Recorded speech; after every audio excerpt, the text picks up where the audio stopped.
Hello students, good morning to all of you. Hope you all are doing very well. This side Komal Dhingra. Hope करती हूँ बच्चों आपने electrochemistry का basic देखा होगा वीडियो में. आज जो है हम थोड़ा सा आगे डिस्कस करेंगे इलेक्ट्रोकेमिस्ट्री का ही. आज जो हम डिस्कस करने जा रहे हैं that is the electrolytic cell. First cell discuss करेंगे आज हम, जिसका नाम क्या है, इलेक्ट्रोलाइटिक सेल. तो बच्चों इलेक्ट्रोलाइटिक सेल होती क्या है? देखो बच्चों याद रखना, इलेक्ट्रोलाइटिक और इलेक्ट्रोकेमिकल दोनों डिफरेंट सेल हैं. इलेक्ट्रोलाइटिक सेल क्या करती है? इलेक्ट्रिकल एनर्जी को केमिकल एनर्जी में कन्वर्ट करती है. सबसे पहली बात आपको ये याद रखनी है. जबकि इलेक्ट्रोकेमिकल सेल इसके रिवर्स काम कर रही थी बच्चों, तो इसलिए आपको याद रखना है कि जो इलेक्ट्रोलाइटिक सेल है वो इलेक्ट्रिकल एनर्जी को केमिकल एनर्जी में कन्वर्ट करती है, जबकि इलेक्ट्रोकेमिकल सेल केमिकल एनर्जी को इलेक्ट्रिकल में कन्वर्ट करती थी. तो वो था रिवर्स या रेसिप्रोकल टू ईच अदर. तो आज जो हम डिस्कस कर रहे हैं वो क्या डिस्कस कर रहे हैं? इलेक्ट्रोलाइटिक सेल क्या होती है. तो इलेक्ट्रोलाइटिक सेल का आपको मेन मोटिव पता चल गया कि ये इलेक्ट्रिकल एनर्जी को केमिकल एनर्जी में क्या करेगी? कन्वर्ट करेगी. अब बच्चों इलेक्ट्रोलाइटिक सेल काम कैसे करती है वो आपको पढ़ाऊंगी अभी मैं. तो देखिए बच्चों, आपको जनरल एक इलेक्ट्रोलाइटिक सेल बनानी है. इसमें आपको पता है सेल के अंदर दो रोड्स होती हैं, one is your cathode, one is your anode. ठीक है. अब आपको ये भी बात याद रखनी है, जनरली आपकी जो एनोड है वो कैसा चार्ज कैरी करती है? पॉजिटिव. और कैथोड कैसा चार्ज कैरी करती है? नेगेटिव. और इलेक्ट्रोकेमिकल सेल में आपका रिवर्स होता है, क्योंकि आप बचपन से पढ़ते आ रहे हो, 6-7 क्लास में ही आपको बता दिया जाता है कि एनोड पॉजिटिव चार्ज कैरी की होती है, कैथोड नेगेटिव चार्ज कैरी की होती है. अब ये मान लीजिए हम इस दोनों रोड्स को अगर कनेक्ट कर दें एक बैटरी या सेल से, तो आपको दिख रहा होगा this is the positive terminal, this is the negative terminal. तो पॉजिटिव टर्मिनल वाला हमारा इस तरफ रिप्रेजेंट कर देते हैं, नेगेटिव टर्मिनल वाले को हम इस तरफ से रिप्रेजेंट कर देते हैं. तो एक हमारी है कैथोड और एक हमारी है एनोड. इलेक्ट्रोलाइटिक सेल में आपके एक नाम से पता चले, इलेक्ट्रोलाइटिक मतलब जहाँ पे इलेक्ट्रोलाइट यूज होगी. इलेक्ट्रोलाइट क्या होती है? कोई भी ऐसी स्पीसीज जो आयंस फॉर्म करने के लिए रिस्पॉन्सिबल होती है. तो हमने यहाँ पे बच्चों एक इलेक्ट्रोलाइट डालनी है जो क्या करेगी, ये दोनों कैथोड के डिप में रहेगी. और यहाँ पे जो जनरल इलेक्ट्रोलाइट हम यूज कर रहे हैं that is the NaCl in water. अगर NaCl को पानी में डाल दिया जाए तो वो भी किसकी तरह बिहेव करती है? एक इलेक्ट्रोलाइटिक सेल की तरह. तो इस इलेक्ट्रोलाइटिक सेल में आपको पता होना चाहिए, हमने यहाँ पे जो ये सेल या बैटरी की कवरेज दी है, ये क्या करेगी? ये इलेक्ट्रिकल एनर्जी देगी, जिसकी वजह से ये जो आयंस हैं ये स्प्लिट करेंगे, डिसोशिएट होंगे और फर्दर प्रोसेस आपका स्टार्ट होगा. तो जब बच्चों हम यहाँ पे क्या सप्लाई करेंगे? When we supply current. Clear? हम क्या सप्लाई कर रहे हैं यहाँ पे? करंट. तो आपको पता होगा कि जो आपका NaCl है वो क्या करेगा? NaCl किस में स्प्लिट करेगा? NaCl टूटेगा आपका Na पॉजिटिव और Cl नेगेटिव में.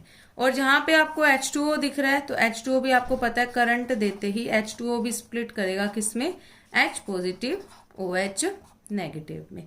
अब जनरली आपको मैंने बता दिया कि कैथोड पे आपका कैसा चार्ज है? Positive, negative. और एनोड पे कैसा है? पॉजिटिव. तो एनोड के पास खुद पॉजिटिव है तो ऑब्वियस सी बात है पॉजिटिव को तो आने नहीं देगी, रिपेल करेगी. तो इसके पास कौन सी स्पीसीज आ सकती हैं? Negative charge species. और दूसरी तरफ कौन जा सकती है? Positive charge species. तो अब यहाँ पे भी तो कॉम्पिटिशन हो गया ना, क्योंकि 2 टाइप्स ऑफ नेगेटिव आयंस हैं और 2 टाइप्स ऑफ पॉजिटिव आयंस है. तो एक बात और सुनना है बच्चों, जो भी आपका एनोड की तरफ जाएगा, एनोड की तरफ जो भी आयंस जाएंगे उनको हम बोलते हैं एनायंस. ठीक है. और कैथोड की तरफ जो आयंस मूव ऑन करेंगे दैट इज द कैटायंस. तो एक तो हमारे क्या होंगे? एनायंस और एक हमारे क्या होंगे? कैटायंस. तो डिपेंड करता है कि वो कैथोड पे क्या जा रहा है और एनोड पे. तो कैथोड पे जो जाएगा CC रिप्रेजेंट कर रहा है कैटायन कैथोड, एनायन एनोड. ठीक है. AA and CC. कई बच्चे कंफ्यूज होते हैं तो आप इस तरह से शॉर्टकट में भी याद रख सकते हैं कॉमन वर्ड से. अब बच्चों आप कैसे डिसाइड करोगे? जैसे मान लीजिए एनोड पे पॉजिटिव चार्ज है तो उसमें Cl भी जा सकता है और OH भी जा सकता है। तो आप कैसे प्रायोरिटी दोगे कि वो कैसे जाएगा? तो Cl जाएगा या OH जाएगा? ये याद रखना बच्चों, आयन जो माइग्रेट करते हैं ना, इसके लिए हम एक वर्ड यूज करते हैं, that is the discharge potential. ये सब वैल्यू किस पे डिपेंड करती है? उसके डिस्चार्ज पोटेंशियल पे। जब तक हमें यही नहीं पता होगा डिस्चार्ज पोटेंशियल होता क्या है, तब तक तो हम बता ही नहीं पाएंगे। देखो, जिस पोटेंशियल पे कोई भी स्पीसीज अपना चार्ज लूज कर दे, अपना चार्ज क्या कर दे? लूज कर दे, उसको हम क्या बोलते हैं? Discharge potential. और जिसका ये वैल्यू जितनी ज्यादा होगी ना, आप ये लिख सकते हो, जितना ज्यादा डिस्चार्ज पोटेंशियल उतनी जल्दी स्पीसीज अपना चार्ज लूज करती है। मोर easily species lose its charge. ठीक है, और वो जितनी जल्दी अपना चार्ज लूज करेगी उतनी जल्दी वो क्या हो जाएगी? न्यूट्रल हो जाएगी। ठीक है, तो अब हम इसके बारे में डिस्कस करते हैं, कैथोड पे कौन जाएगा, एनोड पे। अब हम डिस्कस कर रहे हैं कि एनोड पे दो के पास, एनोड पे कैसा चार्ज है? पॉजिटिव। तो यहाँ पे दो स्पीसीज थी आपकी, Cl और OH नेगेटिव। अब बात आती है कौन आगे जाएगा। तो मैंने क्या बताया था? जिसका डिस्चार्ज पोटेंशियल ज्यादा होगा। ठीक है, जिसका डिस्चार्ज पोटेंशियल जितना ज्यादा होगा वो इजिली माइग्रेट करेगा। ठीक है, उतनी जल्दी जाएगा। तो आपको पता होना चाहिए डिस्चार्ज पोटेंशियल किसका ज्यादा होता है? OH का। ठीक है, किसका ज्यादा होता है? OH का ज्यादा होता है। किससे? Cl से। ठीक है बच्चों, अब आप बोलोगे कि फिर तो OH जाएगा, Cl सॉल्यूशन में ही रह जाएगा। लेकिन बच्चों आगे आपको बताऊंगी, कंसेप्ट आएगा आपका ओवर वोल्टेज का। जो आपका Cl नेगेटिव है ना, उसकी ओवर वोल्टेज मतलब वोल्टेज ज्यादा होती है एज कंपेयर टू OH, तो इसीलिए ये OH को मौका ही नहीं देगी जाने का। तो डिस्चार्ज पोटेंशियल के बेस पे पूछे तो आपको ये बोलना है, लेकिन एक्चुअल में कंसेप्ट इसमें आएगा ओवर वोल्टेज। उसके बेस पर हम एक्सप्लेन करेंगे कि Cl नेगेटिव जाएगा एज कंपेयर टू OH। तो आपको पता है एनोड पे हमेशा क्या होता है बच्चों? ऑक्सीडेशन।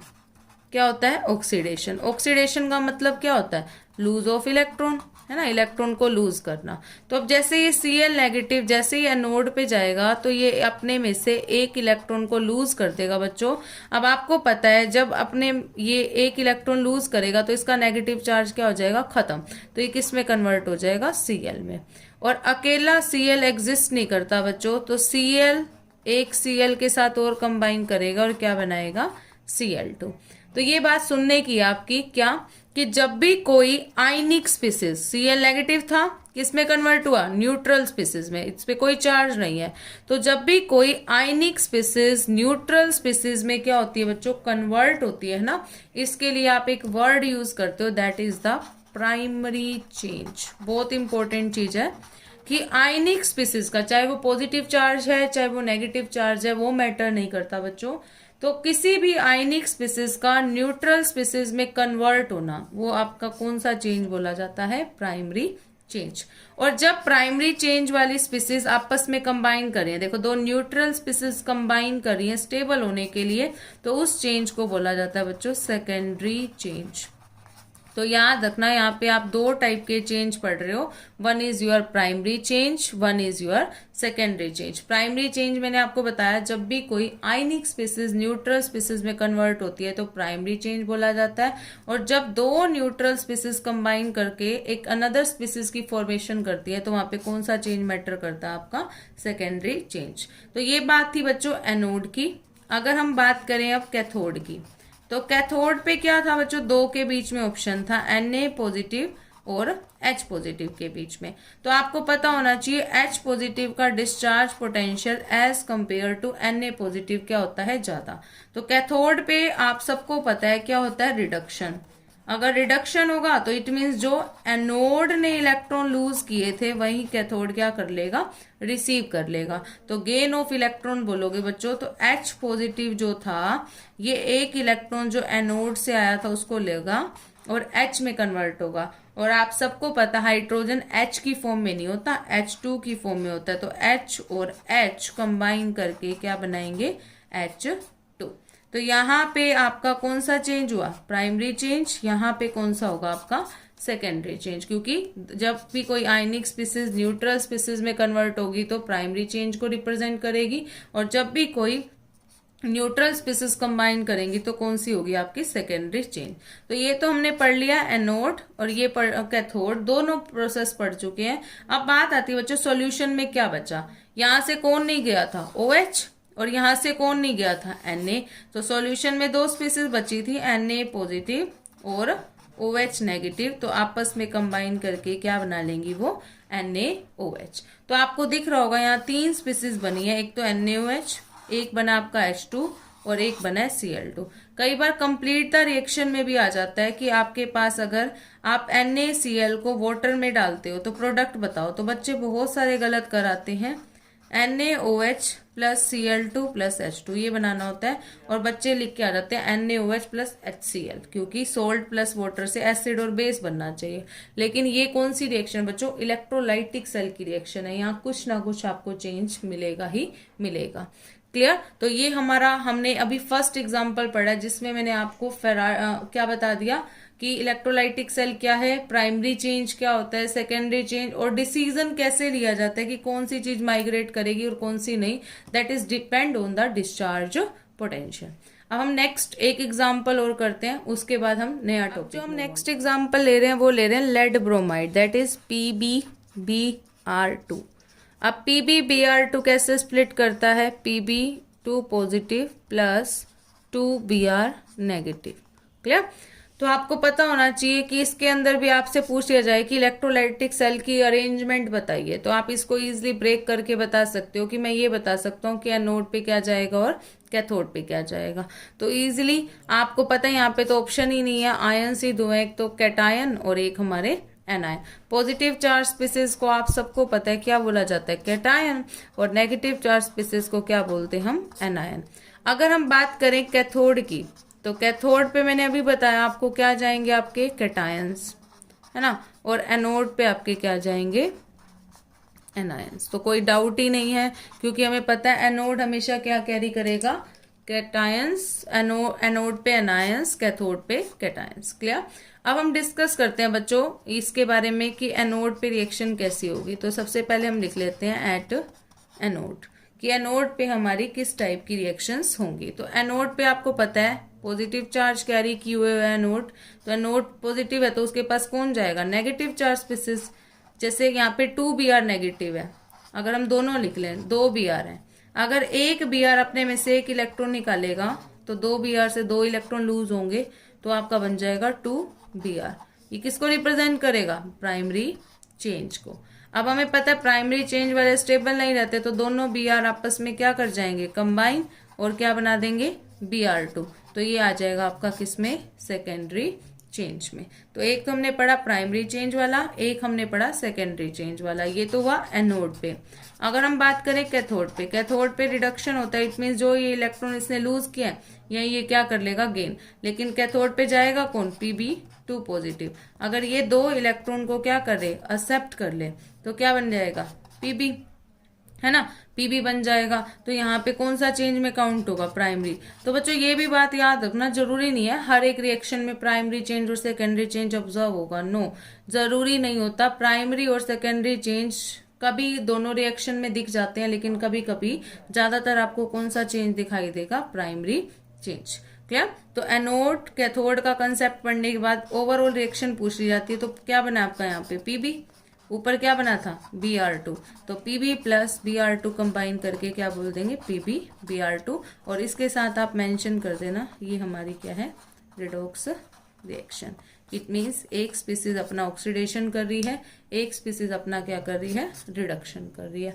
तो ये हमने एक एग्जाम्पल और कर लिया बच्चों, जिसमें आपने ये देखा कि हमारा कंसेप्ट किस अकॉर्डिंग वर्क करता है जब हम रिएक्शंस पढ़ते हैं कैथोड पे और एनोड पे। तो होपफुली आपको इलेक्ट्रोलाइटिक सेल का कंसेप्ट तो समझ में आ गया होगा। नेक्स्ट टॉपिक जो हम मूव ऑन करेंगे वो हम करेंगे फेराडेज लॉ। फेराडेज लॉ भी आपके बहुत ज्यादा इंपॉर्टेंट है, वो हम आज नहीं, वो हम कल करेंगे, ठीक है। नेक्स्ट वीडियो में मैं उसको डिस्कस करूंगी। और होपफुली आपको वीडियोस पसंद आ रही होंगी, तो बच्चों प्लीज लाइक करना, शेयर करना, कमेंट करना, इवन चैनल को भी सब्सक्राइब करो, ताकि जो भी आपकी न्यू वीडियो आए वो आप उसको देख सको। और कोई भी प्रॉब्लम आती है, मैं आपको बार बार बोलती हूँ, आप कमेंट बॉक्स में ड्रॉप करें मैसेज, उससे रिलेटेड वीडियो मैं आपको बना के दूंगी। कई बार ऐसा होता है कि हमारे कुछ कंसेप्ट ऐसे भी होते हैं जो हमें क्लियर नहीं होते, तो आप वो भी बोल सकते हो कि हमें ये कंसेप्ट नहीं आता, हमें ये कराइए, तो आपको श्योरली वो भी कराया जाएगा। क्लियर? तो बच्चों कल का टॉपिक हमारा रहेगा फेराडेज लॉ। मेरे चैनल का नेम है DCC धिंगड़ा कोचिंग क्लासेस। कोमल धिंगड़ा हूँ मैं जो रन कर रही हूँ इसको, तो प्लीज़ इसको सपोर्ट करना बच्चों, आपके लिए ही मेहनत कर रही हूँ मैं। तो बच्चों अगर टॉपिक क्लियर कट हुआ हो ना, तो आपको एक रिएक्शंस करनी है, दो। एक तो करनी है डाइल्यूट H2SO4 की इलेक्ट्रोलिसिस, ये भी आपके क्वेश्चन में बहुत बार आ चुका है।